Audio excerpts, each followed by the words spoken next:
I was sitting at my workstation anticipating a new year, fiddling my twingers, and decided I should probably make something. So I headed over to my shelf of plastic possibilities. And when I got there, I asked myself if I could help me find anything. I said, no thanks, I'm just browsing. I wasn't sure how to begin my 7th year on YouTube, but eventually I decided I should start in the same way that I started year 1, and that is with a CR90 Corvette blockade runner, also known as the 10 Type 4.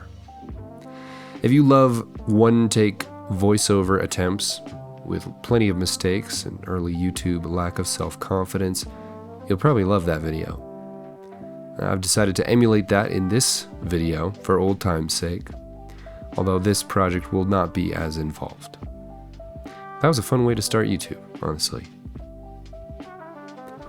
This video, I want to feel more like a tutorial for anybody who wants to get into diorama making in 2026, but isn't sure where to start and may feel a little bit overwhelmed.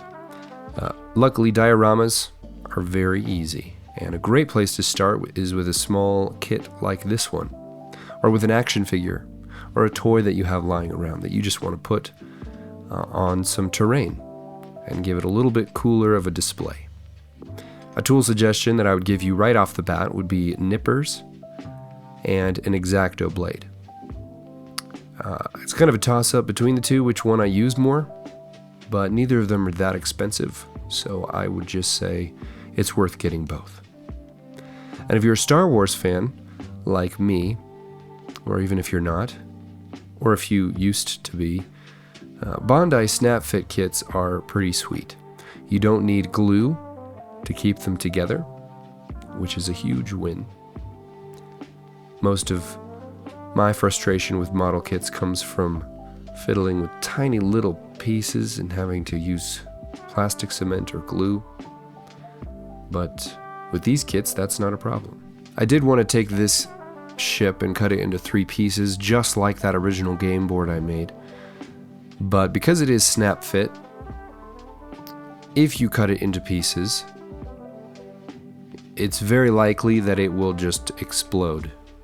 So in order to prevent that, I did go back and flooded all of the joints and seams with plastic cement. Just help give it some rigidity when I take it to my bandsaw. Another helpful tool for beginners is a hot wire table, but it's definitely not necessary. If you are using XPS foam, a nice sharp utility blade will do the trick just as well.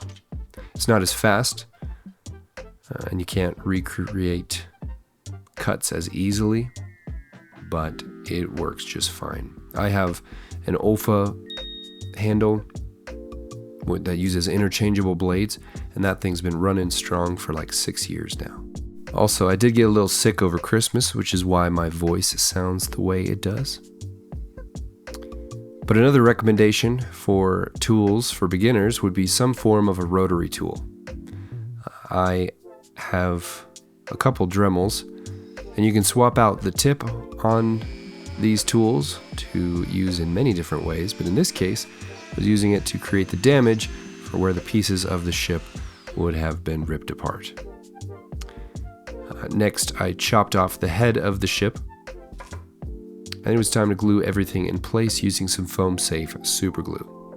If you decided to use a different material for the base, a non-foam-safe super glue would do the trick just as well. As you can probably also see, I did use my bandsaw to cut it at an angle so that it would kind of sit as if part of it was resting beneath the sand.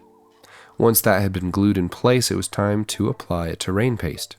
I used a pre-made paste from AK Interactive because I had it on hand, but you could use a mix of paint, white glue and sand, or plaster paint and Mod Podge, or dirt and peanut butter. Okay, maybe not the last one, but the point is there are many different ways to create terrain pastes for dioramas. I would just recommend experimenting and finding something you like. Once the terrain paste was dry, I began sprinkling on some other debris. This is supposed to be a crash landed ship after all. So debris from this ship or from whatever other ships it was fighting would be a natural thing to see visibly lying around on the ground.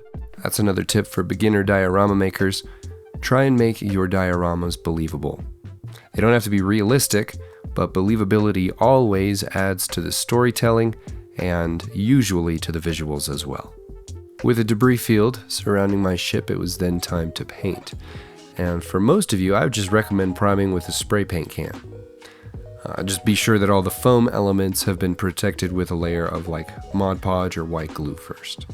In my case, though, I do have an airbrush, so I used that to prime instead.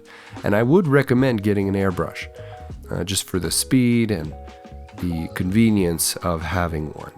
It's also able to be used in many more crafts and hobbies than just diorama making. So I would put that in a high tier of tools to get as a hobbyist. But as you can see here, the painting, pretty much everything I'm doing could be done with a brush if you don't have an airbrush. A great and easy way to paint mechanical things is to just dry brush. I do layers going from black to brown to dark gray to light gray to white. And I think that brings out most of the details on the ship. Sometimes people say it looks dusty or icy or something like that, but I actually really like the way it looks.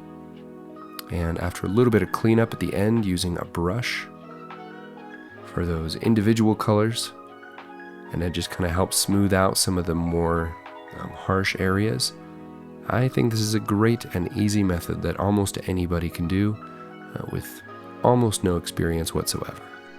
As you can see, a diorama could be almost anything, large or small. Doesn't take a lot of crazy tools to get started, and by the end of a project like this, you will have acquired a lot of new skills that you can apply next time.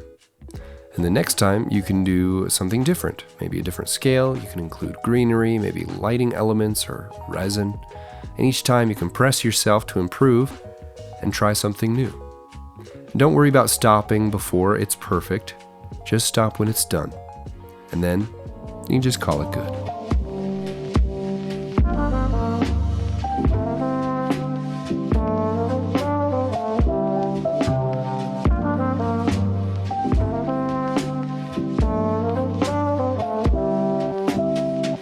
That is it for this video. Thank you all so much for watching. Happy New Year. I hope you all have a wonderful 2026. Huge shout out, as always, to my patrons. You guys are the best. Have an awesome week, everyone. I'll see you next time.